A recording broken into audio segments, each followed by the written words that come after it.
اور اب کچھ بات کریں گے صہیونی قابض اسرائیلی فوج کی بربریت کی، جس کی آپ کو بتائیں کہ درندگی اور جارحیت نے فلسطین کو خون میں نہلا دیا۔ وحشیانہ بمبارے سے بچوں اور خواتین سمیت 510 فلسطینی شہید، جبکہ 2000 سے زائد آپ کو بتائیں کہ زخمی ہو چکے ہیں۔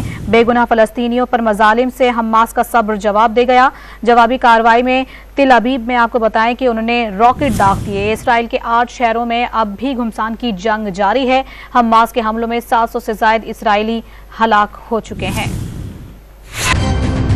فلسطینیوں کی خون کی پیاسی قابض صہیونی فوج بربریت سے باز نہ آئی۔ ایک بار پھر رات کی تاریکی میں غزہ پر وحشیانہ بمباری کر دی۔ ہر طرف تباہی ہی تباہی، پناہ گزین کیمپ کو بھی نشانہ بنا دیا۔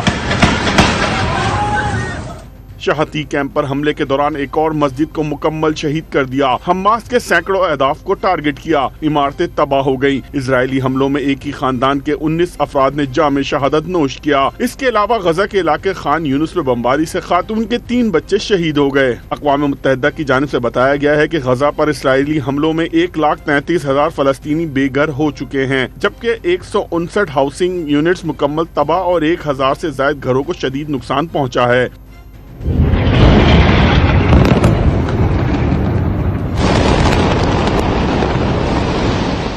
بے گناہ فلسطینیوں پر ڈھانے والے مظالم پر حماس کے مجاہدین نے اسرائیل پر لرزہ طاری کر دیا۔ اسرائیل کے شہر تل ابیب پر درجنوں راکٹ برسا کر اسرائیل کو چکرا کر رکھ دیا۔